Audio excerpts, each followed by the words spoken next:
Hello everyone, मैं आदिल आप सभी का हमारे यूट्यूब चैनल टोटल एग्जाम पर स्वागत करता हूं। तो आज की जो हमारी क्लास है, इस क्लास में हम करेंगे जो आपके एसएससी जीडी के प्रीवियस ईयर पेपर हुए हैं उसका सॉल्यूशन। तो आप देखेंगे आज किस तरह के क्वेश्चंस आपके पेपर में आते हैं। तो सबसे पहले आप क्वेश्चन नंबर 1 पर आते हैं। क्वेश्चन नंबर 1 देखो, आपको यहाँ पर दिया है A shopkeeper offers a pen free on buying every dozen pens. Calculate percent discount offered by the shopkeeper. Cost price of all the pens is same. Rounded off to one decimal place. एक दुकानदार प्रत्येक दर्जन pen खरीदने पर एक pen मुफ्त देता है। दुकानदार द्वारा दी गई छूट प्रतिशत ज्ञात करिए यदि यदि पेन का क्रय मूल्य समान है। अब इसने ये बोला है कि देखो, एक दुकानदार क्या करता है, प्रत्येक दर्जन पर एक पेन मुफ्त।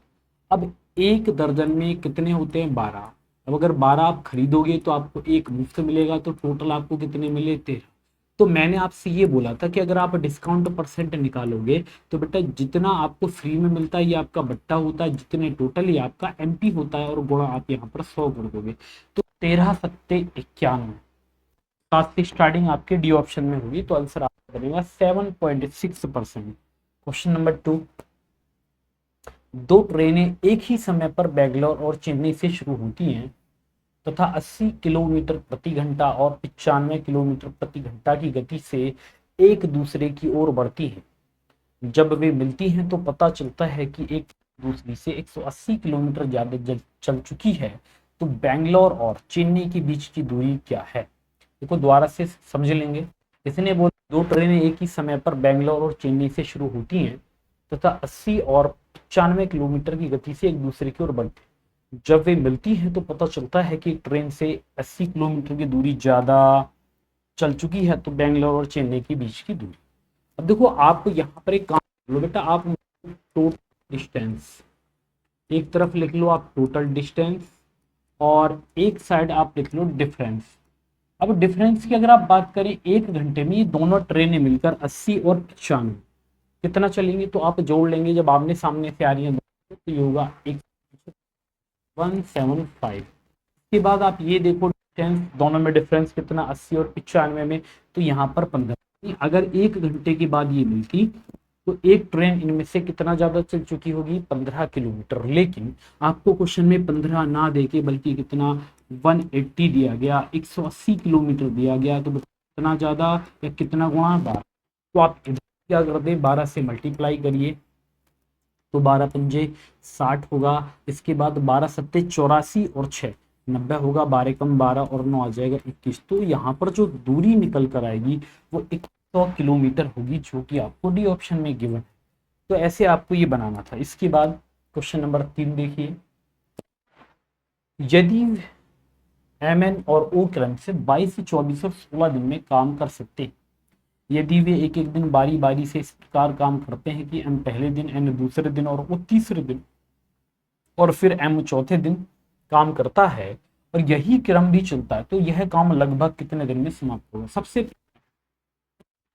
सबसे पहले आप ये पता करिए कि यहाँ पर ये जो एम एन ओ है ये कितने दिन लेगा, 22 दिन लेता है। ये 24 दिन यहाँ पर लेता है और ये कितने, 16 दिन लेगा। तो जब आप 22 24 और 16 का एलसीएम लेंगे, 22 24 और 16 का एलसीएम, तो कितना आ जाएगा, ये होगा 2 11 8 और यहाँ पर 2। तो 8 11 88 दूनी, तो ये आएगा आपका 176 176। तो ये आपका एलसीएम यहाँ पर आ गया। अब आपको क्या करना है, इनको डिवाइड। तो जब आप डिवाइड करोगे तो सीधा ये करिए कि 22 से ये कटेगा 8 बार, 8 दूनी 16, और 24 से आप इसको काटोगे, 8 दूनी 17, 24 से कितनी बार कट जाएगा, 24 से 2। हमने एलसीएम ही गलत ले लिया है, दोबारा से लेते हैं।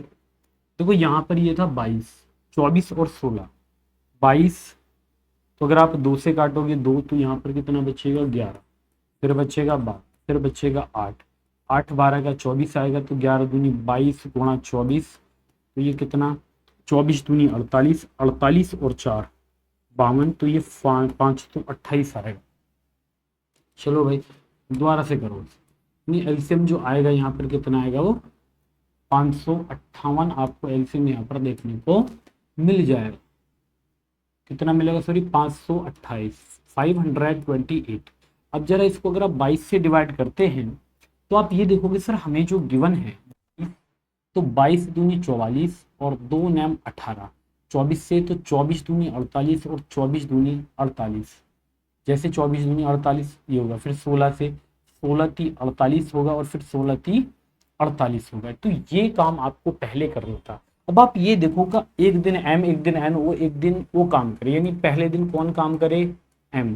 तो अगर पहले दिन एम काम यहाँ पर करता है तो ये कितना करेगा, 29। इसके बाद दूसरे दिन अगर यहाँ पर एन काम करेगा तो एन कितना काम करता है, तो आप कहेंगे सर 24। इसके बाद अगर यहाँ पर ओ काम करेगा तो आखिर ये कितना काम कर देगा, तो ये करेगा 33। कहीं का देखिए ये कितना, 29, 22 और 23। अब आपने ये देखा कि यहाँ पर जो टाइम आपका हो चुका है वो कितने, 3 डेज, और 3 डेज में कितना काम, 9 और 2 11 और 3 14 का 4, हासिल लगा 1, और 3 और 2 5 और 2 7 और 1 8, तो ये 84 आएगा। अब यहाँ पर अगर हम कंपेयर करें 84 से इसको, तो ये होगा 8 छिंग 48 और 4 छिंग 24, तो 504 आएगा। कितना, 8 छिंग 48, 4 छिंग 24, 504 कितने गुना पर बैठा है जी, 6। तो आप इधर अगर 6 टाइम्स कर देंगे तो 6 18, तो 18 दिन में 18 डेज में कितना काम हो चुका है, यहाँ पर 4 हो चुका है जी। कितना हो गया, ये 504 काम हो गया। अब इसने ये कहा तो काम लगभग कितने दिनों में समाप्त होगा। अब 18 दिन कंप्लीट आपके हो चुके हैं, अगला दिन किसका, एम का होगा, जबकि एम एक दिन में कितना काम करेगा, 29 करेगा। तो 29 तो नहीं, काम कितना बचा था आपका, 24 बचा है। तो अगर एक दिन में 29 तो 24 कितने में होगा, 24/9, तो लगभग एक दिन और मान लीजिए, तो 18 1 19, तो 19 दिन आंसर आ जाएगा। तो ये पेपर मुझे लग रहा है थोड़ा जीडी के लेवल से कुछ ज़्यादा ही ऊपर चला गया है, क्योंकि क्वेश्चंस की लैंग्वेज काफ़ी लेंथ आपको यहाँ पर दी गई है। जैसे ये है, अभी के पास 10 सेंटीमीटर व्यास का एक ठोस गोला है, वह इसे 2 बराबर हिस्सों में काटता है, इसे रंगने का फैसला करता है। प्रति वर्ग सेंटीमीटर पेंटिंग की लागत 10 रुपये है, तो गोले और 2 अर्धगोलों की रंगाई लागत के बीच अनुमानित अंतर क्या है, आपको ये पता करना। देखो सबसे पहले बेटा एक काम करना है बस, तो आप यहाँ पर गोले बना लेंगे जी। आप यहाँ क्या करोगे, गोले आपको यहाँ पर बना, तो जैसे ये वाला गोला आपने बना दिया, एक और यहाँ पर बना लेते हैं भाई इस तरह से। अब जरा समझिए, अब देखो इसमें है क्या,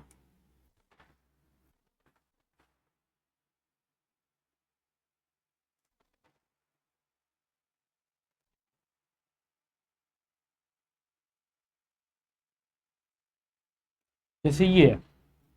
अब इसको पहले पेंट कर लेते हैं, क्योंकि तभी आपको समझ में आएगा कि ये आपको दिया गया।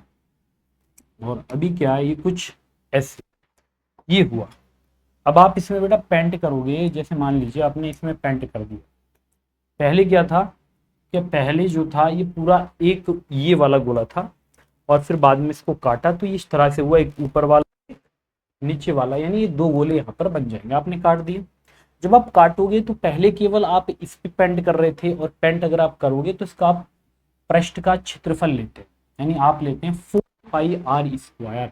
क्या लेते हैं, 4π, तो पाई से बटा 7 होता है।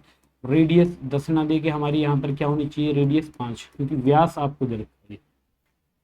अब आप ये बताओ भाई, जब आप ये लेकर चलोगे, वैसे 2 बाहर बराबर हिस्सों में काटता है, और लागत कितनी है, 10 इसकी लागत भी दी गई। तो ये जो बनेगा आपका, ये बनेगा 25 25 2500 का 100, और 3.1 अगर आप लोगे तो 3.14 में अगर आप 1000 से गुणा कर दोगे तो ये कितना आएगा, 31 40। ये आपका आंसर यहाँ पर बन जाना चाहिए। ठीक है, तो ये ऊपर वाले की लागत, यानी आप वक्र पृष्ठ का क्षेत्रफल निकालें और उसमें 10 रुपए से आप क्या कर देंगे, गुणा कर देंगे। अब देखो पहले इतना तो खर्चा है, अरे वाह, देखो कभी डिफरेंस पूछेगा तो आपको ये काम नहीं करना, ठीक है, ऊपर वाले का मत निकालना, नीचे का मत निकालना, बल्कि आप क्या करोगे कि जो बाहर वाला है वो इन दोनों को मिलाकर भी होगा, लेकिन डिफरेंस जो आएगा केवल ये जो ग्रीन है ना, ये वाला होगा। अब ये जब आप इसको काट दोगे कुछ इस तरह से ये होगा, ऐसे, ठीक है, इस तरह से ये हो जाएगा। तो ये दो सर्कल यहाँ पर बनेंगे, एक ये और एक ये। तो इसका एरिया होगा वो बनेगा 2 पाई r स्क्वायर। तो आप करोगे 2 गुणा पाई यानी 22/7 आर स्क्वायर, अगर आप करोगे तो ये होगा 5 गुणा 5, और रुपए कितने आएंगे भैया जी, 10 आएंगे। अब आपने किया 25 25 दूनी 50, 50 और 50 में से गुणा करेंगे क्या आएगा, 500, 500 आएगा, गुणा आप कर लो 22 या 3.14। तो ये 0 0, 5 चौक 20 होगा, 5 कम 5 और 2 7 होगा, 5 तिया 15 होगा। पॉइंट आप यहाँ लगाएंगे तो लगभग 1570 रुपया सी ऑप्शन आपका होगा। तो ये कर लेंगे, यानी ऊपर वाले को निकालने की कोई आवश्यकता नहीं है, डायरेक्ट आप ये निकालो, क्योंकि यही अंतर आएगा। क्योंकि ये जो पिंक कलर में जितना भी आपको पार्ट दिख रहा है ना ऊपर वाले में, इसमें ये तो इक्वली होगा ना, तो बढ़ा तो ये, तो इसी पर खर्च बढ़ेगा। क्वेश्चन नंबर 5, यदि पेट्रोल का मूल्य 95 रुपए प्रति लीटर से 110 रुपए प्रति लीटर हो जाता है तो रवि को पेट्रोल खपत कितने परसेंट कम कर देनी चाहिए। तो आप ये देखो, पहले जो था 95 था, अब कितना 110 है, तो कितना कम कर दें, तो आप कहोगे सर 15 कर दें, और 15 कम करेंगे तो बटे 110 और गुणा 100 आपका ये आएगा। अब आप इसको अगर डिवाइड कर दोगे तो ये आपका 0 से 0 होगा, तो ये कितना 150 150/11 होगा, और 11 एकम 11 होगा, 40 11 33 होगा, तो 13, डी ऑप्शन आपका आएगा, यानी 13.64% आप पर बन जाएगा। ठीक है, नेक्स्ट क्वेश्चन, यदि 3x12 अनुपात में है तो 6x तो देखो अनुपात में तो पहले दो और बाद वाले दो। अब आपने क्या देखा भैया, आप सीधा ये करो कि सर पहला यानी 3/3, और जो बाद वाला है ये कितना है, ये आपको दिया गया 12/2x + 7, ये दिया। अब यहाँ पर हमें करना क्या है कि हम 3 से 12 को डिवाइड करते हैं 4 बार और क्रॉस मल्टीप्लाई, तो ये आ जाएगा 4x बराबर होगा 2x + 7। तो 4 में से 2 गया तो 2 आएगा, तो भैया जी 2x बराबर 7 आएगा। हमें मान किसका निकालना, 6x का, तो ये कितने गुणा आ जाएगा 3, तो ये आ जाएगा 7 तिया 21 यानी 21, आपका आंसर यहाँ पर आएगा। तो क्या आंसर आएगा हमारा, सी आएगा 6। तो आपको ये भी देखना है कि आखिर आपसे पूछ क्या रहा है। ठीक है, तो क्वेश्चंस आपको हर तरह के दिए जाते हैं, तो आपको बस ये देखना होता है कि आखिर आपसे पूछना क्या चाह रहा है। ये क्वेश्चन नंबर 7, 1560 और 2040 को पूर्णतः विभाजित करने वाली सबसे बड़ी संख्या x है, तो 121 - x का मान बताओ। तो आप एक काम कर सकते हैं, यहाँ पर देखो आप 0 ना मान के आप सीधा ये मानो कि 156 और 204, 156 और 204, तो ये एक बार तो 156 होगा, 14 में से 6 घटाएंगे तो 8 आएगा, और 9 में से 5 गया तो 4 48। फिर ये आपको दिया गया 156, तो ये होगा 3 बार, तो 3 अट्ठे 24 और 3 चौक 12 तो 14। इसके बाद आप 16 में 6 में से 4 तो 2, 5 में से 4 गया 1, तो ये 48 आ जाएगा, तो कितना 12 चौक 48 यानी 48 आए। तो आपने 0 कम की थी तो आप यहाँ पर लगा लो, ये कितना 120।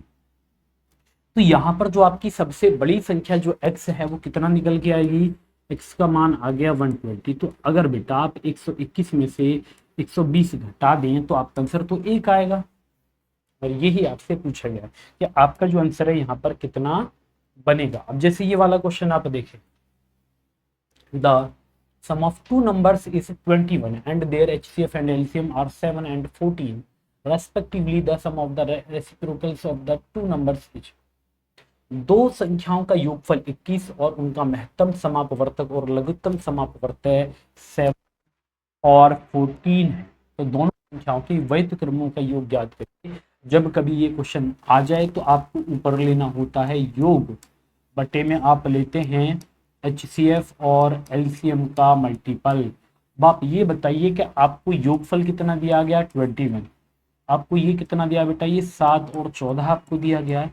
तो आप अगर इसको डिवाइड करते हैं तो 7 एकम 7 तिया 21, तो ये बनेगा 3/14। कितना आ जाएगा, 3/14 ही आपको देखने को यहाँ पर मिल जाएगा, सी ऑप्शन, अगर आपसे व्युत्क्रम पूछे। क्योंकि देखो संख्याओं का व्युत्क्रम अगर आप ए बी संख्या मानोगे तो ये आपका 1/a प्लस 1/b होता है। तो आप जब हल करोगे तो ऊपर a प्लस बी आएगा और बटे में ए बी आएगा। तो बटे में क्या आएगा, a plus B upon A B. तो इस तरह से ए बी जो होता है गुणनफल, वो होता है एलसीएम इनटू एच के। फॉर्मूला अगर आपको याद होगा तो आपको ये पता होगा। क्वेश्चन नंबर 9 आप देखें, 6, 9, 18 में चतुर्थ अनुपातिक क्या, यानी फोर्थ प्रेपोर्शनल बताना। तो बाद वाली संख्याओं की मल्टीप्लाई आप करिए, 9 इंटू 18 अपॉन में 6 आ जाएगा। अब आप 6 से इसको डिवाइड कर लें तो ये बनेगा 6 गम 6, 6 तिया 18, तो 9 तिया 27 आ गया। क्वेश्चन नंबर 10, एक व्यक्ति वार्षिक चक्रवृद्धि ब्याज की एक निश्चित दर पर 5 वर्ष के लिए 30,000 रुपए का निवेश करता है। एक वर्ष के अंत में यदि मिश्र धन 34,200 रुपए है तो दूसरे वर्ष के अंत में मिश्र धन क्या होगा। अब ये बताइए बेटा, 5 वर्ष के लिए 30,000 रुपए का निवेश किया और एक वर्ष के अंत में यदि मिश्र धन 34,200 रुपए है तो दूसरे वर्ष के अंत में मिश्र धन क्या होगा। हाँ, अगर ये चक्रवृद्धि ब्याज पर कर रहा है तो आप पहले तो दर ही निकालोगे। चलो देखिएगा इस, देखो यहाँ पर आप एक काम कर लें, आप पहले तो इनको काट लीजिए 0 से 0। 3 से कटेगा कितनी बार, 100 बार। तो ये होगा 3 एकम 3, 3 एकम 3, 3 चौक 12। अब सबसे बड़ी बात तो ये है कि आपको जो मिश्र धन 100 114 दिया गया, कितना दिया गया, 100 114। यानी जो पहले साल में अगर आपका मूलधन और मिश्र धन का रेशो आ रहा है 100 114, अब आपको ये 100 ना देकर बल्कि कितना दिया गया दूसरे साल में, 34,200 आपको दिया है। तो आप कहेंगे सर कितना, तो बेटा ये 342 गुणा आ जाएगा। तो आप यहाँ पर क्या कर दोगे, 342 से गुणा करिए।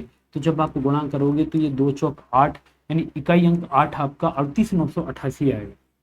कितना, 38,988 आपका आंसर यहाँ पर आपको देखने मिल जाए।